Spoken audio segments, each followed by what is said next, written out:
Hello, and welcome to the Feeling Good podcast, where you can learn powerful techniques to change the way you feel. I am your host, Rhonda, and joining me here in the Murrieta studio is Dr. David Burns.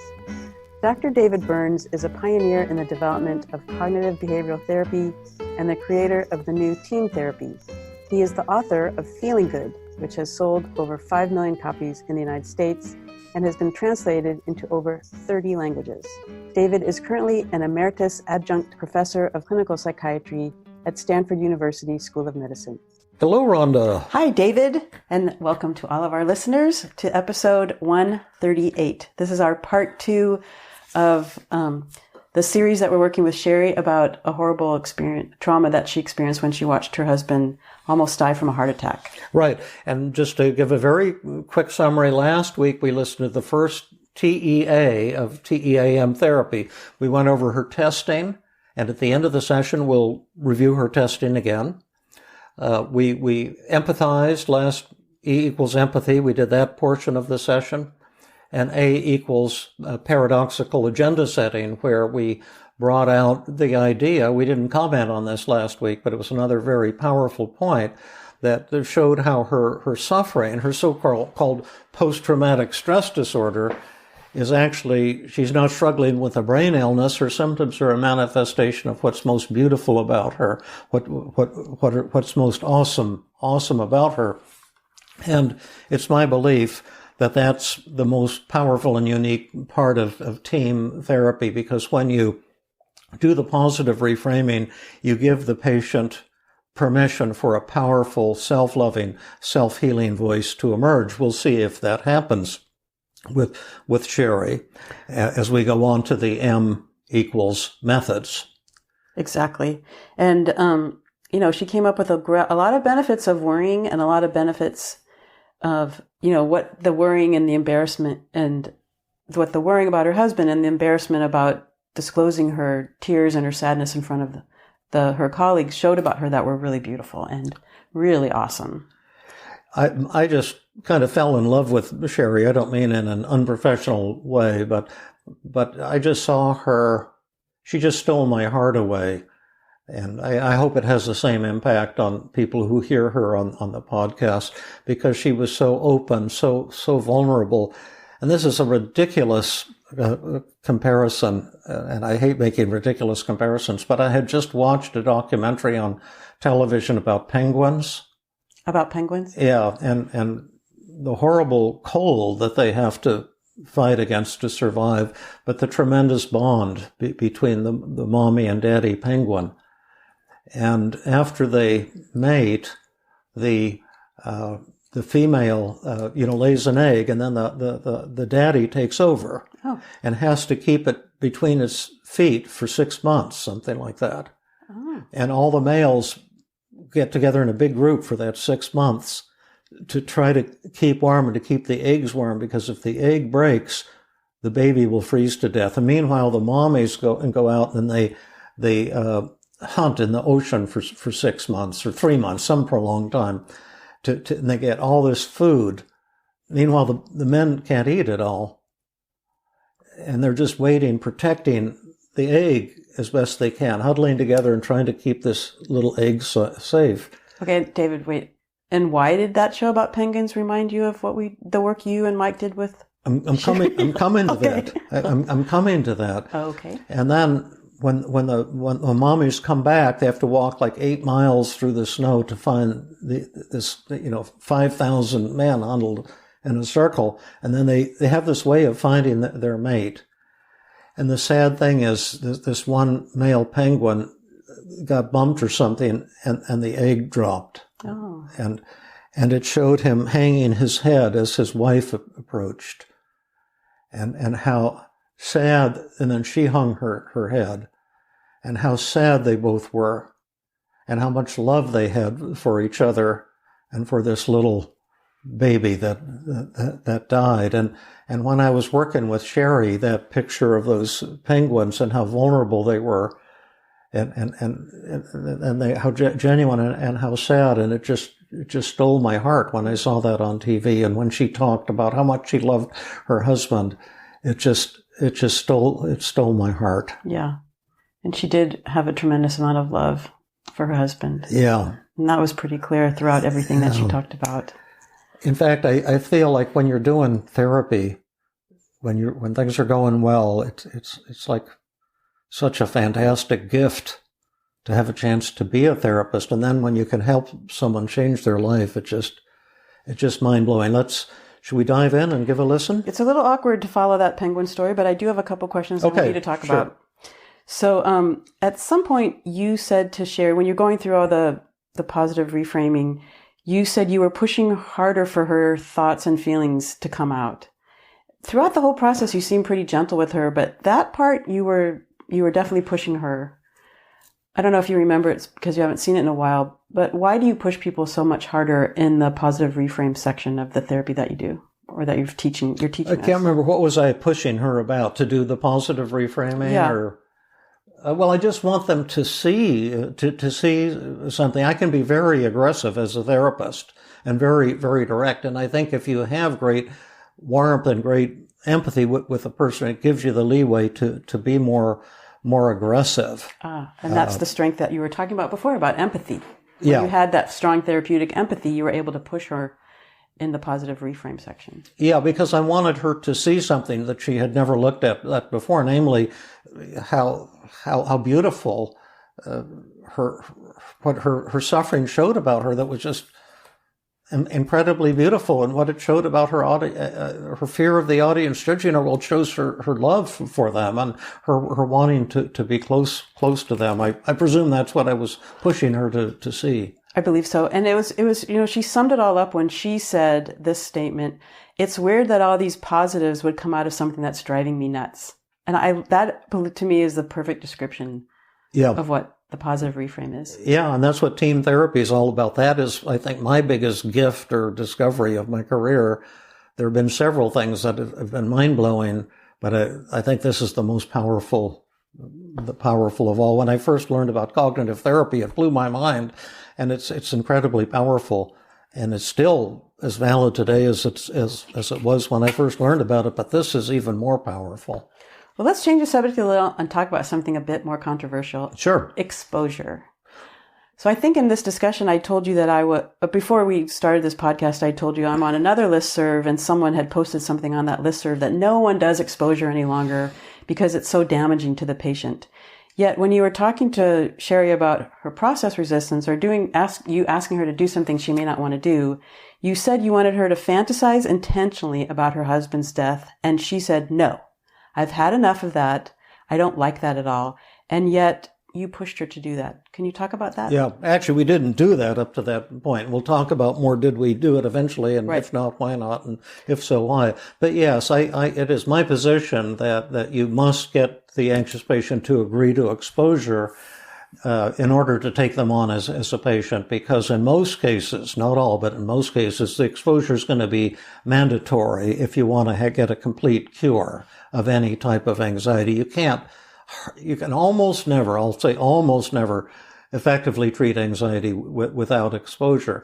Now, I've done exposure. I've had 40,000 therapy sessions with people with severe anxiety disorders, and I've done exposure till the cats come home or till the cows come home. I've done thousands of times. I've done exposure with patients, and generally extreme exposure, because I myself have had to use a lot of exposure. I've had the fear of heights and public speaking and dogs and horses and bees and vomiting and on and on and on. And so I know how important exposure is, but you've got to do good therapy. Good therapy means team therapy. It means you do testing.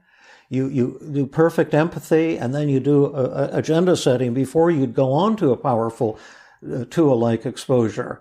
But most therapists don't do team. They don't do testing. They don't know how to empathize. They don't know how to set therapeutic agendas.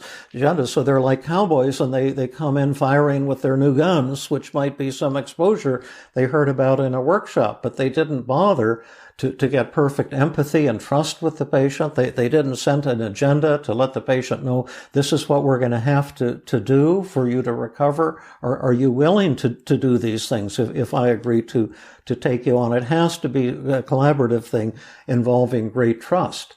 And if you just go around throwing techniques at patients the way I believe most therapists do most of the time, you're asking for trouble because you'll run into a patient with borderline personality disorder who will be secretly angry with you for imposing this exposure on them.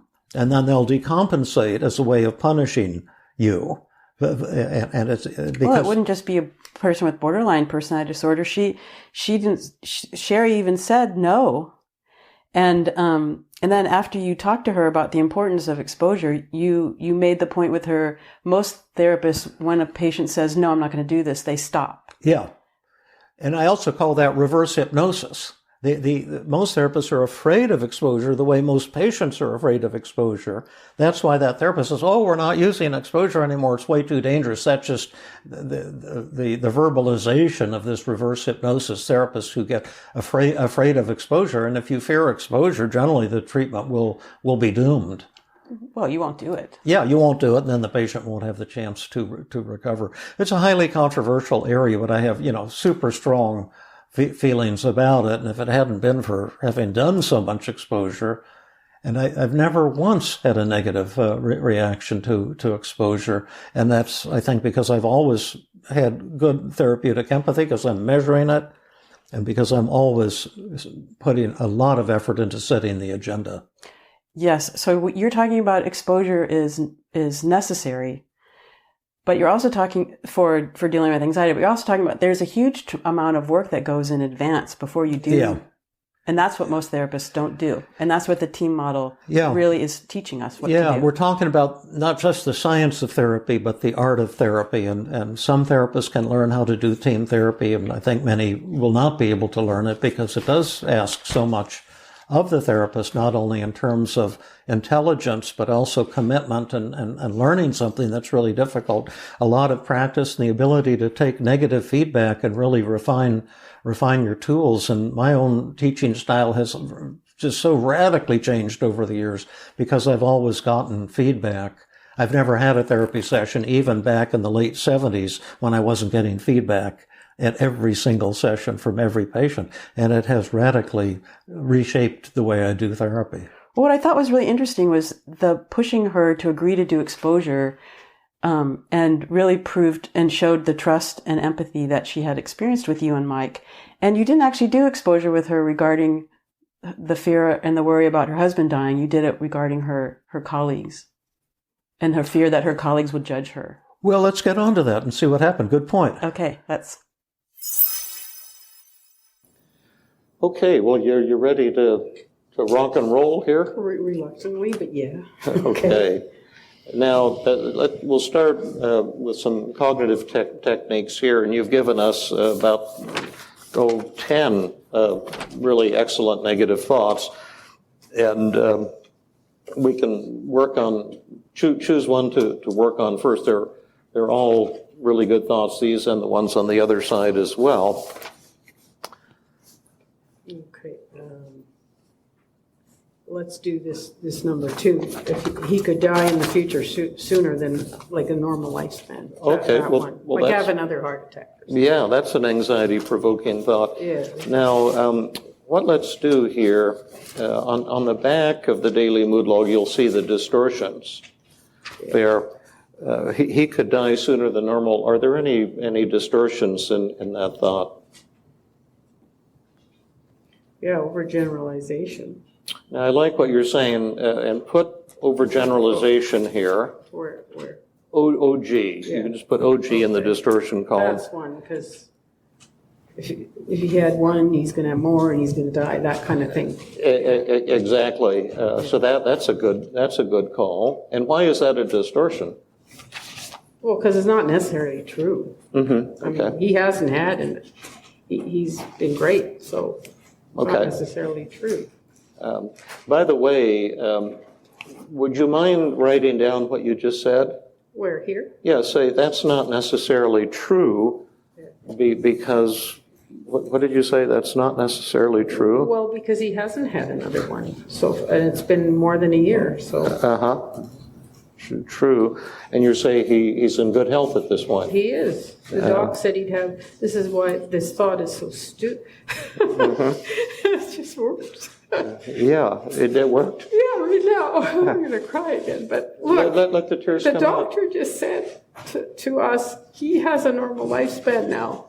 Now, of course, there's no guarantees, but his lifespan is as good as anybody else that doesn't have heart disease. Yeah. So this thing here is just not, it's not true. That's a 0. Wow. Isn't that kind of magical, isn't it? Yeah, I thought that you said there was no magic button, but that's so cool. This is 0. This is 0. Well, we're done with that one. Now, did you notice how fast that happened? That's weird. And some people, one of the feedbacks I read from the day said, oh, that's fake. You just work with people on a stage. Anyone can do that. It's not real therapy. Is this real? That feels real. Yeah, it just shocked me that. Yeah. It just clicked my head over like that. Yeah. Wow. It's beautiful. Yeah, it's cool. And I think the reason is because of the agenda setting, that we have to show that. We're planning an outcome study at Stanford.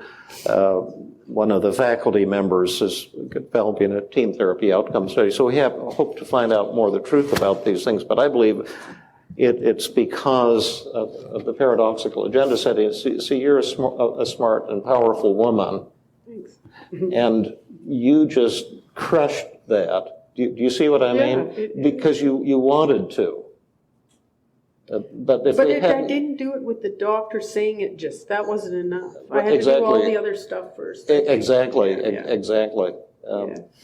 Okay, so let's take another thought here. Let's see.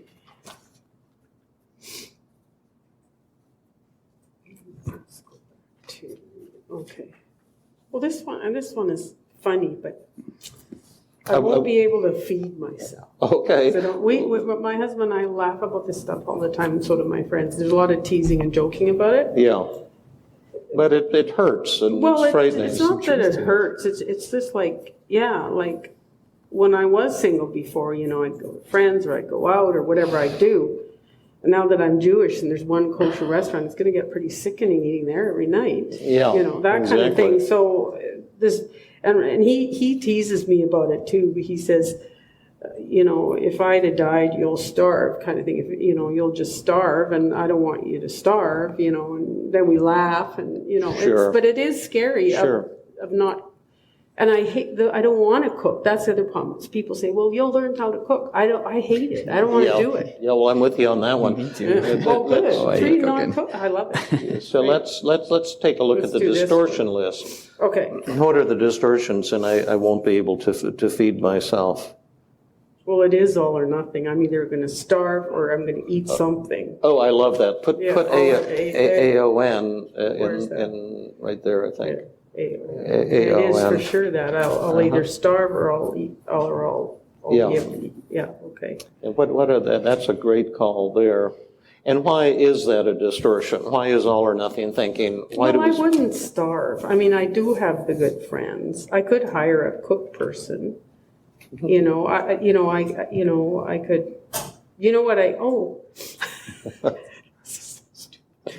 I could do a crock pot because I know how to throw stuff in and turn it on. That's all I know how to do. But that's still food. Yeah. So could you write those statements right? All of them. What you just said. I don't know. Oh, I have friends. I have friends That cook. That cook. And I can do a crock pot. You just throw it in. Mm-hmm. Yeah. Uh-huh. How believable is that between 0 and 100? These two things? Mm-hmm. Well, this is 100. There's lots of friends that cook. Mm-hmm. And the crock pot. Yeah, it's just I don't want to do it, but I could do it. That's also 100. Uh-huh. And now how much do you believe this thought?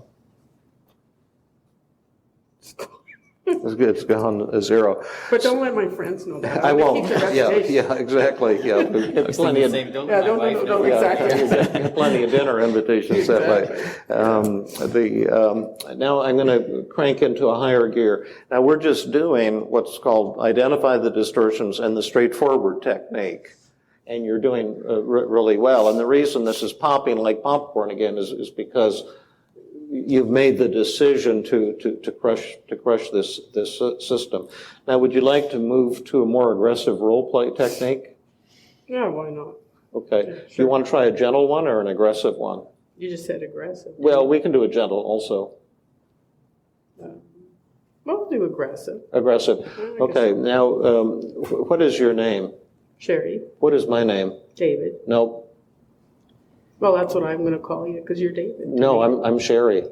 Oh, sorry. I'm saying, he's going to tell me to call him Dr. Burns or something. No. I wouldn't go there. I'm not that bad. I'm pretty bad, but not that bad. And what's his name? He's also Sherry. That's right. Okay, sorry. I just lost that That's one. right. And you guys are going to practice this tomorrow afternoon, but you always have to start out, what's your name, what's my name, and explain it. We're going to be the negative part of your brain. You're Sherry. Yeah, and we're going to try to upset you. And it'll sound a little cruel, what we're doing, but you be the self-loving, powerful Sherry, and see if you can defeat us.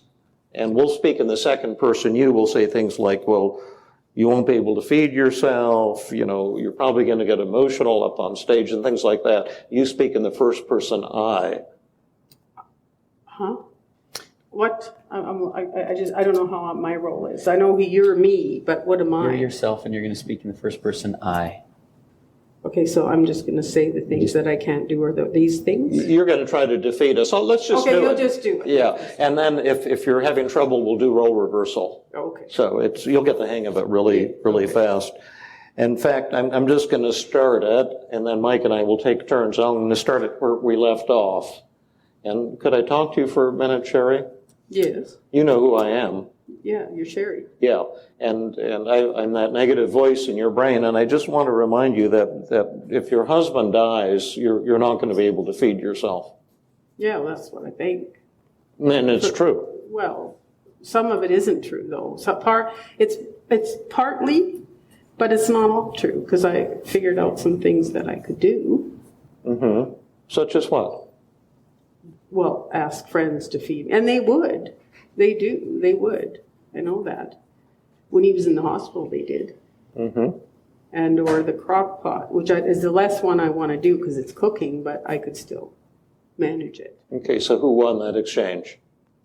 Oh, now I have to cook. Is that right? No, not necessarily. You won. Did you win big or small?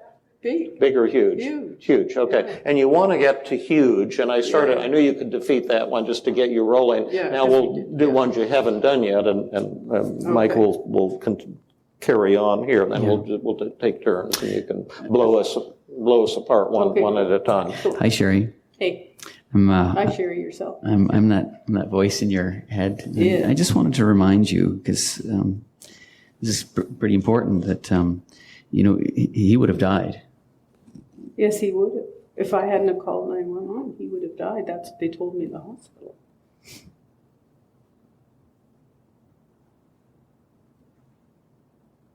But he didn't. He didn't die. He didn't. So would have doesn't even matter. He didn't. That's you right. Guys are making me feel, I shouldn't say it that way. I feel helpless because you guys just do this, and it's like, it's unreal. Is that neat? It's so neat. Boy. And one of the insights, and I know everyone in the workshop today wasn't sold on, but one of the odd things for me that we've got this new tool is therapy becomes so joyful and so easy, it almost seems like cheating or something. It's weird. Isn't it weird? The weirdest feeling in your head, it feels weird too. Just everything just shifts. Yeah. And I believe that probably all human beings, we have a powerful, healing, self-loving, realistic voice inside of us, but we keep it suppressed because we think there's something desirable about our suffering. Mm-hmm. And different kinds of suffering, there's different things that we think are desirable about them. In this case, you're thinking that you're worrying, it is a magical thing, you're going to keep your husband alive, and so you're choosing at some subconscious level to have these symptoms. And when we did the paradoxical agenda setting, you gave yourself permission to let go of most of it. And it is mind-blowing. And of course, being a gifted therapist, you have a wonderful healing voice, and it's simply giving yourself permission to unleash that voice. But anyway, you beat that. I'm going to say something. Yeah. Can I do to Michael? What really helped that one, you just stopped and sat there. And I thought, now he's got to tell me more. What can we talk about here? Blah, blah, blah, blah, you know. And all of a sudden, the thought came to me that he didn't tell me. He didn't. So could have doesn't matter. Yeah. Or would have or whatever. Doesn't matter. He didn't. That was big. Yeah, huge. Huge. Yeah, that's neat. I'm so proud of you. It's such a joy. Who won that one? Me. Small or big? Big, huge. Big, huge. Yeah. Well, let's write that down. That he didn't. He didn't. And my efforts were effective. Well, that's the part that you want to keep telling him to take his pills and this and that. The part of the thing I want to keep. Well, you can do some of that. Yeah, you know. that's okay. That's not terrible. Yeah. Absolutely. Yeah. My wife takes care of me like that too. David, zip up your fly. You're going to Stanford to teach. Oh, yes, I forgot. Thank you, sweetheart. There you go. You understand. I'm the negative Sherry here. Okay, you've been defeating us in these other thoughts, but there's this other thought that I know you won't be able to defeat me on, and that's that if you get up on the stage with Mike and David, you're probably going to just get emotional and start crying. Well, at first I thought I wouldn't. I'd try and be cool and collected and not fall apart. And then remember I thought, well, then maybe I'll be too cool and collected and not feel anything, you know, just dissociate enough to just be up there. But I did cry. So you're wrong. What? Well, you did cry. That's what I told you. You were going to get up on stage and cry, and you did. So you're right. Yeah. I did cry. And that's terrible. You cried in front of all those people, and now they're going. What? Oh, so what? So what? Would you put that right over here? I don't care anyway. Yeah. That's cool. It's very cool. Isn't that? Yeah. That's very cool. Hey, your turn. My turn. Yep. Yes, this one here. When you get up on stage, Sherry, and you cry and you're maybe not able to express your feelings, people will think that you're not competent. You know what? That doesn't have anything to do with it. It really doesn't, does it? It doesn't. I better put that down. Where's that? Oh, here. It's in the back. It doesn't. Maybe I'm more competent because I can feel. Put that down. Yeah, right there. Okay. We could maybe test that out a little bit later.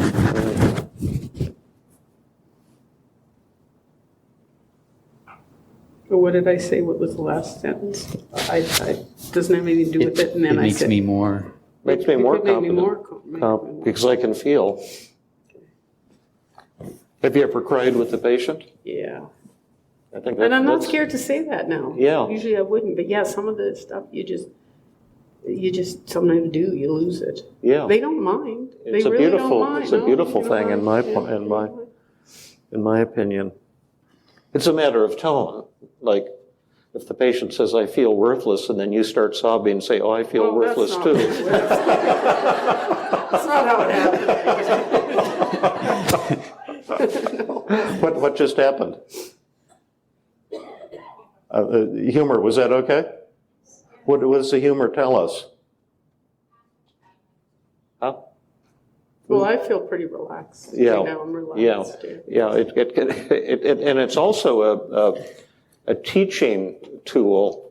When you're laughing, there's a message there. The Buddhists have something they actually call laughing enlightenment, where at the moment of enlightenment you start laughing uncontrollably because you discover the thing you were afraid of had no power, and it was just a cosmic joke that all of your suffering through all of your reincarnations was the result of a cosmic joke. And I love to laugh. Me too. I love humor too. Yeah. I do. David, I'm just thinking about the two ways to defeat a thought, and she's demonstrating both of them. Do you want to comment on that? Yeah.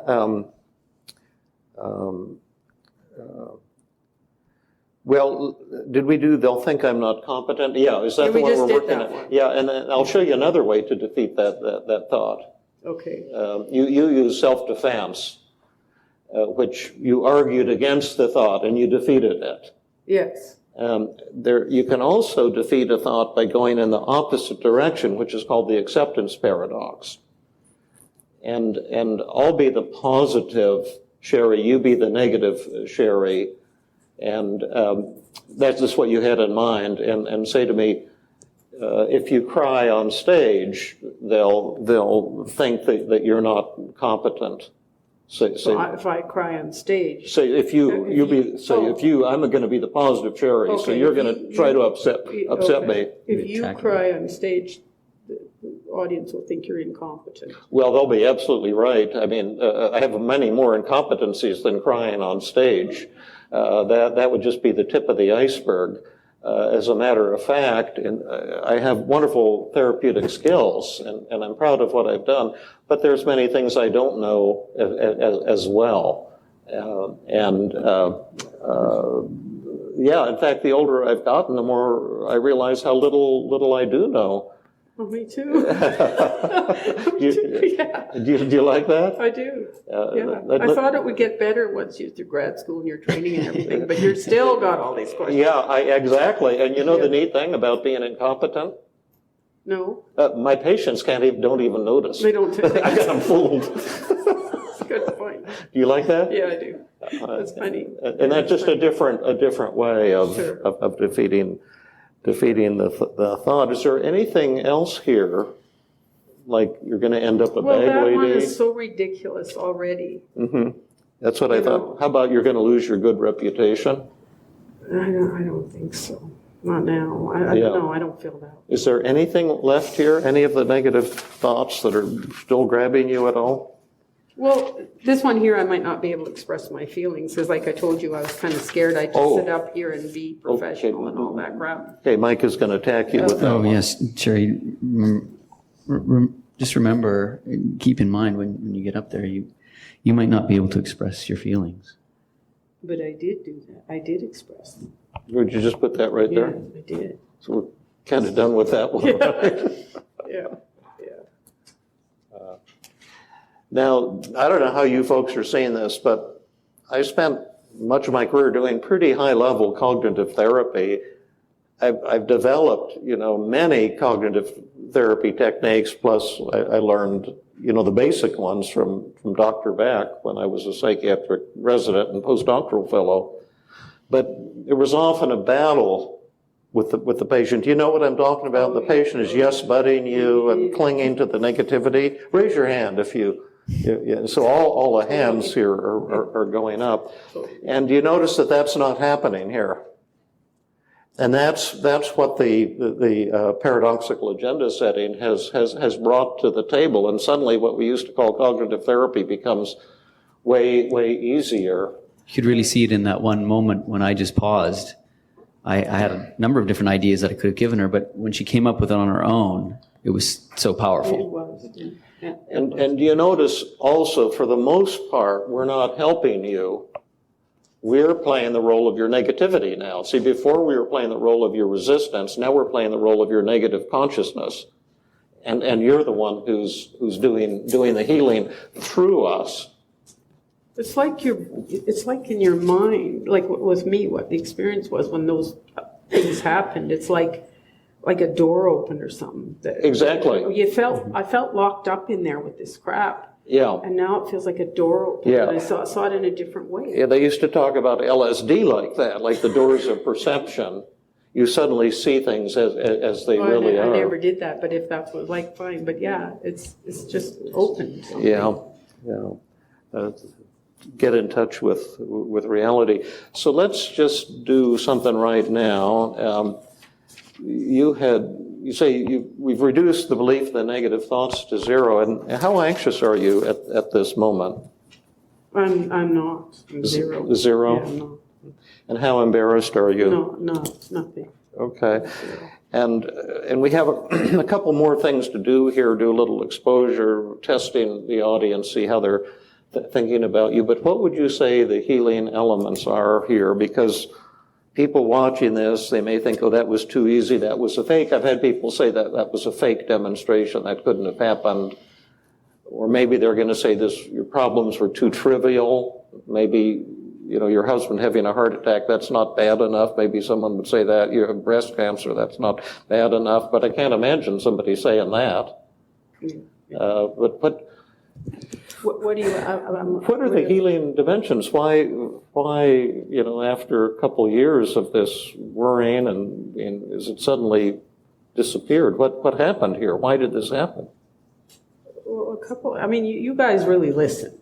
First of all, you really did. I felt very listened to, and like I don't know how you got to bring. Or you said you brought the dogs and the cat in because of what you did, or is that how that happened? Yeah.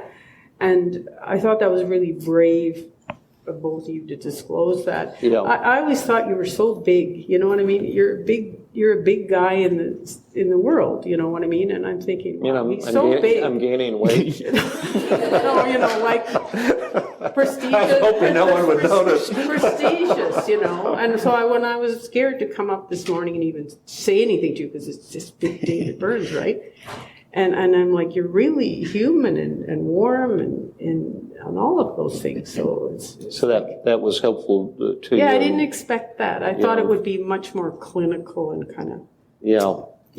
Just didn't expect that. You were off the bat warm because we talked a bit earlier, so I wasn't so worried about that with you, but with you, I was, I have much lower status, so I'm sliding under the radar. Didn't mean to say it that way. No, that's okay. No. That was an important healing dimension, and Carl Rogers got the ball rolling on that, the importance of that, and also what a beautiful thing it is to be able to be with somebody who's suffering. Well, with you though, it's not that you don't have the status, because when you told me you've done a lot of work with him and you texted him, you were helping out, and I thought, well, this guy's big too. Blew my cover. No. There you go. But therapist vulnerability and humanness and compassion is extremely important. But was there anything else? Would that have been sufficient? Well, because these distortions were like, you just don't know in your own head what you're thinking to see it as a distortion. Right. Like we do this work with our clients, we see them doing it. Yeah. But you don't necessarily see yourself doing it. That was really enlightening or awakening. Yeah. That, hey, I'm doing these distortions, and they didn't even make sense. Yeah, once you see it, it's like, how could I have been giving but when you're there, this looks totally realistic. Yeah, before you do it, it's like it's real, and then all of a sudden it's like, geez, that doesn't even make sense. Yeah, isn't that an amazing so thing? Cool. Yeah, that was big for me. Yeah, that's one of the things I've always loved about working with depression and anxiety, is that magical thing when the person suddenly looks at things differently. They say, this is malarkey. This isn't true. Yeah. My suffering is based on kind of lies I've been telling myself. Yeah. It's an amazing thing. Well, other things may come to you as well, and you can tell us tomorrow morning if what thoughts come to you this evening. But one kind of interesting form of exposure we could use is that you're afraid that the people here in the audience may be judging you and thinking you're not competent. And one form of exposure we could use would be to do a survey, an experiment, and to ask them, would that be anxiety provoking? Oh, yeah. So does that mean that's a good idea or a bad idea? It's probably a good idea because you want to do exposure. You want me to do it. Exactly. And so how would we set that up? We could do it kind of like what you saw on the video earlier today. We could ask people to come up to the front. We can't swing the camera around very, very well, I don't think. That would be okay. That would be okay. So maybe Mike could, we could have some folks come up here. Would any of you want to come up and respond to some questions that Sherri would ask you about how you feel about what she's done tonight, how you feel about her showing her vulnerability, how you feel about her professionalism, things of that nature, right? So, well, no hands are going up. I guess they all are judging you. Oh, there's this one guy. Yeah, that Alec guy. Now, he's got pretty low standards, so we might. No, I talked to him already today. He's a good dude. He's a Jewish guy. Oh, okay. So we'll start with Alec. That's come and sit right in this chair, Alex, so then we can get you on. Thank you so much for coming up again, Alec. Hi, Sherri. Hey.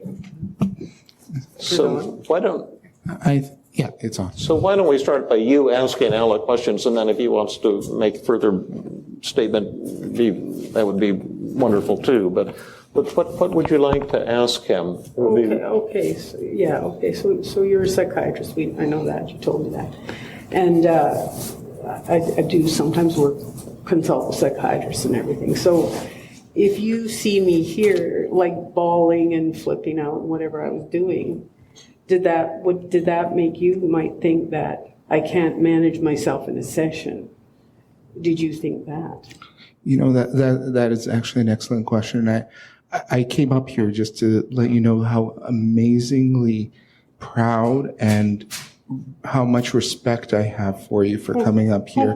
And not only for seeing what the tremendous amount of courage that it takes to come up here. You even got tears. Yeah, Wow. I was very moved by how much courage and how much dedication that you showed to yourself and how much respect you have for yourself in coming up here and talking about all of this. And that vulnerability that you showed to us really only makes me, at least, respect you so much more. Because that's just the opposite of what I thought. Wow. So Wow. my hat goes off to you. I'm beyond amazed by the tremendous amount of courage that it takes for you to come up here. I was saying that to some of my colleagues just before this, that I wouldn't have that courage. I wouldn't have that. I understand.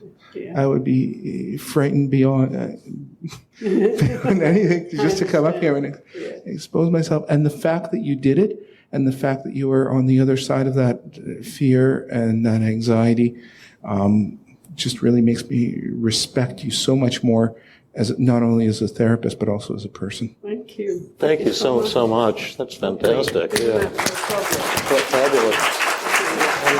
And I'll tell you, this is something else. I see the tears in your cheeks too. But in my opinion, doing what you did tonight, that's the difference between a technician and a healer.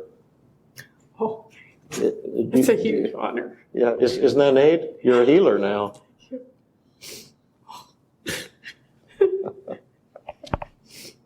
I haven't cried so much since he had his heart attack.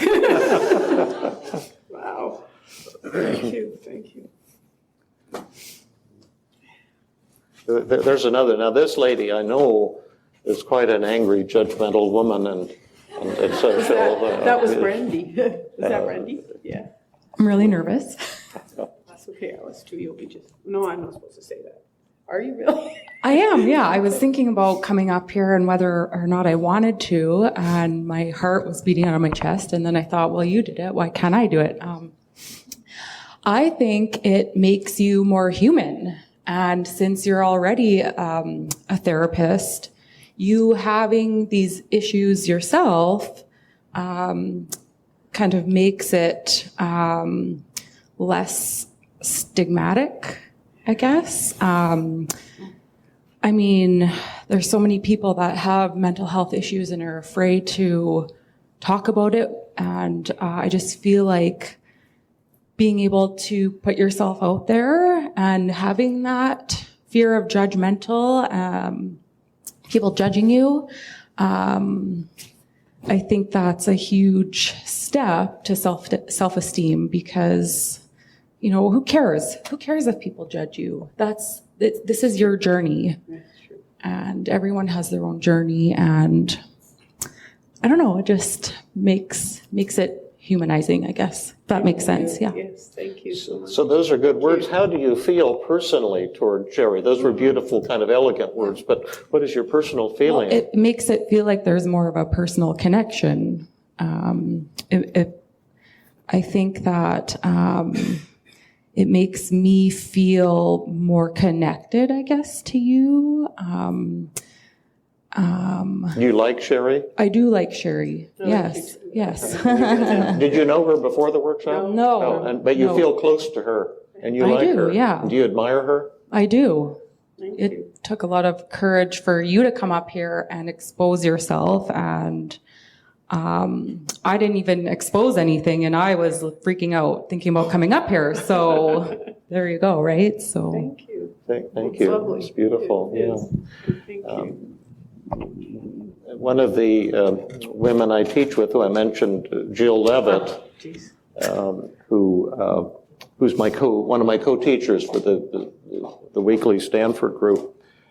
She's this incredibly brilliant, warm, well put together, like she's like a kind of a superhero. And I'm just so lucky to be able to teach with her. You've worked with her, you know how fantastic she is. She has online weekly groups, training groups too. If anyone wants to join one of her groups, it'd be a life-changing experience. But what we love about her so much, she'll often come into the Tuesday group and announce some error that she made with her kids or her patients, and she just totally accepts it. And then we just love her. We feel so close to her when she that's where her greatness comes from. And sometimes it's funny things. So she came in the other day to see if I can remember.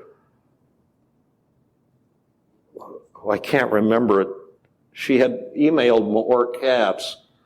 Okay, yeah. Do you remember that one? What it was?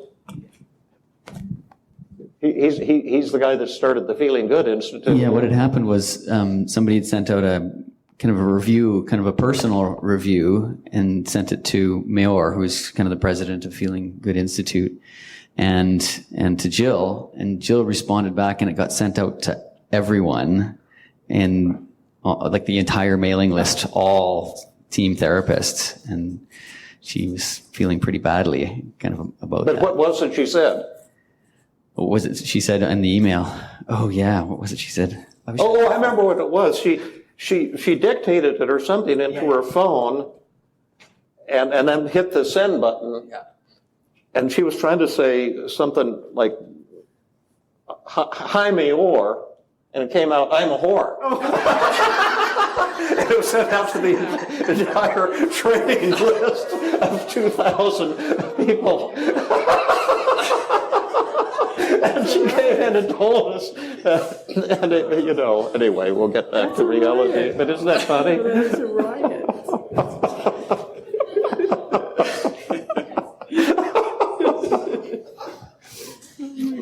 That's funny. Well, I just wanted to thank you for your bravery. I've been going through a personal anxiety struggle as well. And what you said shifted things for me. So I wanted to thank you, because as clinicians, we judge ourselves and we shame ourselves for having anxiety. I shouldn't have this problem. I should be better than this. Exactly. And you said, but it doesn't matter when it comes to my competence. It doesn't matter. And you're right. It doesn't matter at all. So I wanted to thank you. It was huge for me. So thank you so much. I just wanted to thank you. In fact, it's more than it doesn't matter. Mm-hmm. Like the competence is greater, vastly greater, because of the suffering. And do you see what I mean? Yeah, absolutely. Because she healed you. Mm-hmm. That's amazing. Yeah, I won't forget you. I'm so glad. So thank you for taking that risk. Thank you so much. Oh, you're welcome. Thank you. It's one of the, sorry, David. It's one of the beautiful things about the training groups is we do personal work just like this all the time, And what you saw just there is kind of called the chaperone method, where when somebody's doing personal work, somebody else gets incredible healing from it. And I've experienced that many times, and it's incredible. And the therapist as well. The reason I love to heal people is because when you can't heal someone without healing yourself. That's a Buddhist concept, it's a Jewish concept, it's a Christian concept that we're all one. The idea that we're separate is a kind of illusion that creates suffering. And so when you experience this tremendous joy tonight, like I'll be on a high all night long. Well, how am I going to sleep? I would be hyper, yeah. Well, we may not. You know, you can call it 3 a.m.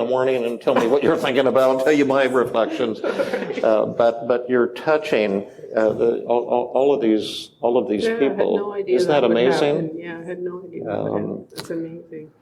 Well, I want to keep us on track, and people have put in a pretty long day, so we might end up our evening session here, half an hour early.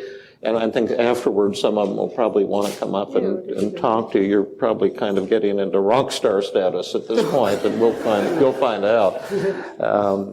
And if any of you also want to give any comments to Sherri, feel free to write them down. Give her a piece of paper anytime tonight or tomorrow during the workshop, so you can get more feedback from people if you're so inclined to do that. And just one last point, and then we'll let you fill out the end of session ratings. We've already finished the daily mood log, and then tomorrow morning I can give you the report on the brief mood survey, the scores on anxiety and empathy and all of that. But I think we know kind of what direction those are going to go in. But I love having therapy that works, because when a person changes, to me, there's usually spiritual messages there. I'm not a promoter of religion, but I do believe that when we do our deepest work, it has a spiritual side to it, that there are important messages that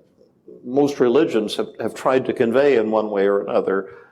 And it falls short because people get lost in the rituals of the religion, but they don't understand the meaning always behind the rituals. But one of the meanings here is you kind of accepted your kind of flaws here, and you got up on stage and you just kind of showed yourself as a real person of reality, and you let the facade go.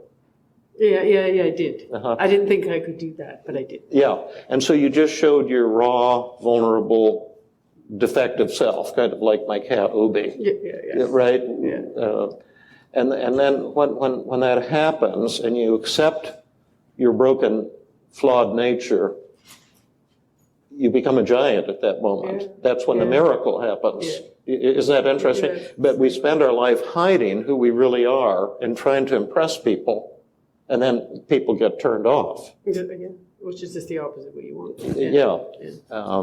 And so I think there's a really neat philosophical or spiritual concept there. And Mike will now say what it is. That's in my next book. Yeah, your next book. But you understand what I'm saying. Yeah. The truth will set you free from the Christian kind of thinking, right? When you have that awareness of the truth, you've blown that lie out of the water. It's powerful. In Judaism, we have choose life. Yeah. So what is it? Choose life. Oh yeah. So when you're expressing your own self and your truth, you're choosing life. Yeah. And another aspect is something that I went in my brain and out, and so I won't even bother prolonging this anymore. But I wanted to thank you, thank you, Mike, and thank you, Sherri, for taking us on this voyage, this journey tonight. We moved very slowly, I thought, and at the same time, it was like lightning. It happened really it feels like fast. It feels like I was thinking it was going to go so long, and it's like over already. Wow. Yeah. Lots happened. Yeah. So I would say thank you so much. Thank you. You got the BMS? Yeah. And so you can fill out these columns in the back. And then for you folks, if you have the last page of your handout, I'd be very grateful if you'd fill out your ratings. It'll just take you 30 seconds, the ratings for the evening session, and then I'll collect those and give you a report tomorrow morning as well on how you rated the session, and also what your negative and positive comments were. So that's all. Now, do you remember what time we're starting tomorrow? 8 o'clock, right. And then we'll have a very different kind of day tomorrow. We'll be going through a lot of methods. You'll actually be able to use your handout and follow the PowerPoints in the handout. And we're going to go boom, boom, boom with method after method after method. So we'll be spinning really, really rapidly and doing some exercises along the way and hopefully, having some fun too. So, I mean, we already know the answer. But it went right down to 0. Yeah, the anxiety went from 16, which was severe, to 0. So, and then we'll do a little relapse prevention training tomorrow because the negative thoughts will come back at some point, and so we want you to know what to do when they try to reassert themselves. David, that was incredibly moving and touching.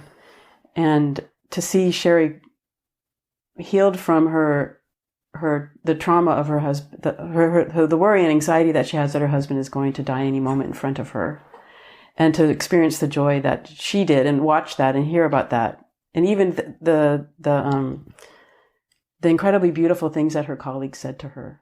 Yeah, it was amazing. And some of them that actually wrote notes to her that she got the next day, and I've published them on the show notes. More just beautiful comments about Sherri. There's a few pretty good teaching points we might make here, but first let me just echo your comments on what a beautiful person she is, what a beautiful human being. I mean, I'm not supposed to be talking over the top. I've been advised to be more subdued in my comments, but I just thought it was such a compelling and an awesome experience for me, and clearly it was life-changing for her as well. Now, 2 points I want to make, and I'm sure you've got a bunch of them too, but we now have the answer to this somatic claims deal, that you've got to be using some kind of body therapy, and that talking therapy can't help someone with severe trauma. And I believe in reality and truth and data. And this was a session that really happened, and we didn't use any somatic therapy, and her recovery was more than 100%. She went really into a kind of a state of almost euphoria. And that's what I think happens in good therapy, that it's more than the reduction of symptoms, it's the total elimination of symptoms and actually catapulting a person into a different realm, which you could call a spiritual realm. Now, I'm not a religious person at all, but I still think that spiritual properties are occurring here and in good therapy. I don't care if you're Jewish or Hindu or Muslim or, atheist or what religion you are or aren't. There are powerful things that happen and that are almost beyond words. And in her case, one of the powerful things that happened is that your worst becomes your best. She was hiding this in the closet, and she was ashamed of feeling so vulnerable and so panicky. She didn't want people to see her tears and to see her vulnerability and see that she struggles, that she's been struggling. She thinks she's supposed to have it all together because of the work she does and everything like this. And what she discovered was that when she was real and let the tears flow and showed her what you might call true self, there's no true self, but her vulnerable self, her raw self, it was actually her best became her worst, because all of a sudden she put a spell on everyone in that room. Everyone fell in love with her, and the respect just zoomed. Well, I think most people in that room would probably have been really bored and not believing her if she'd stayed on a superficial level. Yeah. Oh, yeah. They would have lost interest. And that's where most of us stay most of the time. We're trying to impress people. I'll give a talk and I'll start trying to impress people with team therapy, and then they get kind of pissed off at me. And then I share something vulnerable and show my humanness, and then all of a sudden people feel really, really close to me. It's just a lesson that you have to learn over and over again. And now a second thing is people have said of team therapy, oh, David, you claim you get all these rapid changes in people. Well, I have to have a 2-hour session to do this kind of total transformation kind of thing in one session, which often happens, and then people can't believe it, and they want to write it off because they don't like the fact that somebody that is getting rapid results like that. And if someone had told me 10 or 20 years ago, oh boy, I can cure somebody in a single session, I would have just said they're a con artist or one of these faith healers on TV, put your hand on the headache and they swoon, and it's all about corruption and taking people's money and fooling people. And people would maybe think that about what I'm doing. They say, oh, well, does it last? Well, see, this session with Sherri was 3 years ago. And the reason I'm showing it now, I had forgotten about it entirely. And I did it at a workshop. I had the video. And then she emailed me a few weeks ago and said, could I see that video? You promised me the video. And I didn't even know where it was. And I found it right there under my computer. And I didn't know if it was, and I plugged it in, and there was the Sherri video. And I said, gosh, I found it, Sherri. I'm going to send it to you on Dropbox. Look at it and tell me what you think. And then she looked at it and emailed me back. She said, this is fantastic. Are you going to use it for teaching? And I said, well, maybe I will. Maybe I'll show it to my Tuesday group. But how are you doing now? Everyone wants to know, do the results last? This was 2 or 3 years ago when we had that session. And then she said, oh, I'm doing great. And then I published a little follow-up note email that I got from her. If you look at the show notes on my website, feelinggood.com. Oh, how great. Oh, I can't wait to read that. Yeah, and it's just so touching. So yes, the results can last. That doesn't mean you're entitled to be happy all the time. We all have our ups and downs, but if you do a good relapse prevention training, the person has the tools.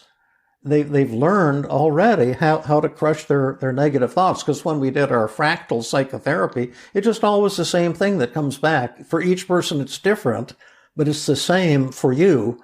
And so once you've learned how to crush your negative thoughts, you've got that tool you can use whenever you need it for the rest of your life. I mean, that's the opposite of a con artist. A con artist wants to keep taking your money.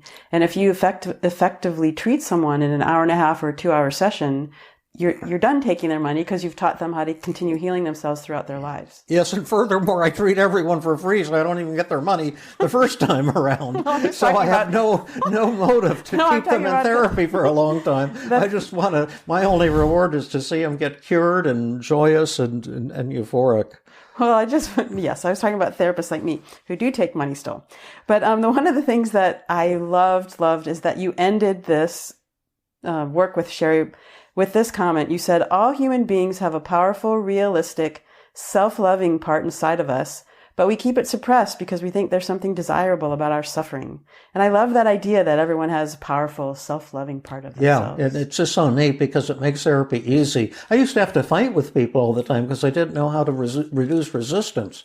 And now that we've figured out how to reduce or eliminate resistance, we go into teamwork with the patient and we lead them and they lead us and collaboratively it's like 1 + 1 = 10 and recovery is generally just a few minutes away as you saw in the Sherri video. Now, one last point I have to make, we'll see if you have any last points. I guess there's a million things we could say, but one thing is that there's exceptions to every rule. And I've been going around saying that you always have to use exposure to get a complete cure with anxiety. Well, we did use a little exposure with Sherri in terms of confronting her fear of the audience. So we used exposure in that sense, but we didn't actually have to use any exposure with her PTSD about her husband and his, her fear of his dying.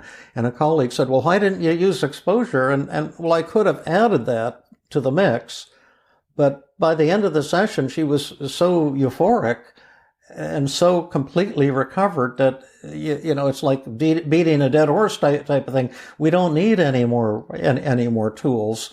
But I think that's a really perfect illustration that human beings are all different. Yeah, right.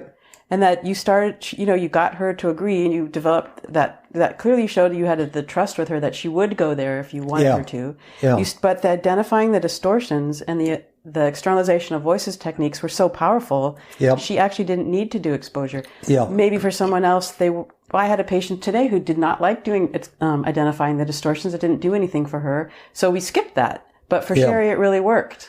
Yeah, we're treating individuals. Right. We're treating human beings. We're not treating psychiatric diagnoses. And that reminded me, I've done 50 exposure treatments of patients with severe trauma in the last 3 or 4 years. Wow. In workshops generally, and people have had all kinds of horrific things, abuse and rape and just awful stuff. And I thought back, how many times have I used exposure? And only once. And it was the next day after the patient recovered. She had one other symptom, and I used 2 minutes of cognitive flooding, and she had pain after several auto accidents. And then after 2 minutes, her pain disappeared. That was the last symptom that was remaining after the live demonstration. But I haven't used it nearly as much as I thought I would need it for trauma patients. I don't know why, but that's the truth. Well, you treat the individual, not the diagnosis and while there is a team structure, there's flexibility within it. One method will work with someone, another method will work with someone else. And I think, as you described Sherri, that is the difference between a technician and a healer. Yes, and Sherri is now a healer. Once you've done your own personal work, you're no longer a psychologist or a psychiatrist or a social worker or whatever. You've become a healer. And so let us know what you thought about this personal work, because if you think the podcasts with personal work are helpful, we can certainly try to be doing more of them for you in the future. And if you email us, you can do it through the website if you're watching, or through the comments section at the bottom of the show notes. And tell us what you think. Give us ideas for future shows. Ask questions for the Ask David segments. And there's one other thing. Oh, I was going to say I've got workshops coming up. I'm going to be real short, but we forgot to mention it. But there's the May 19th anxiety workshop, the one-day one with Jill Levitt's going to be awesome. 2019. Yeah, 2019. I've got 2 intensives coming up in July of 2019, the summer intensives. There's going to be a 4-day in Calgary and a 4-day at the South San Francisco Conference Center. These are going to be tremendous programs. So go to my workshop tab on my website, www.feelinggood.com, and you can find the links and get all the data, the cost, the registration. So I hope to see you at one of the upcoming workshops. And then once again, just thank you, Rhonda, for being an awesome Feeling Good podcast host, and thank you, Sherri, once again from the bottom of my heart and from the bottom of the hearts of so many fans that I think you have now, for sharing this piece of yourself and your thank heart. you, David, for creating this team model that is so effective and so powerful. It's really a blessing. Yes, it is. It's fantastic. It just kind of descended on us, and it's like kind of like what it says in the New Testament, an effing miracle. I shouldn't say that, so we better turn it off before we go from bad to worse. Bye-bye. Bye. This has been another episode of the Feeling Good podcast. For more information, visit Dr. Burns' website at feelinggood.com, where you will find the show notes for this episode under the podcast page. You will also find archives of previous episodes and many resources for therapists and non-therapists. We welcome your comments and questions. If you want to support the show, please share the podcast with people who might benefit from it. You could also go to iTunes and leave a 5-star rating. The theme music is Gypsy Jazz in Paris, 1935, composed and performed by Brett Van Donsel. I am your host, Rhonda Borowski. We hope you enjoyed this episode. I invite you to join us next time for another episode of the Feeling Good podcast.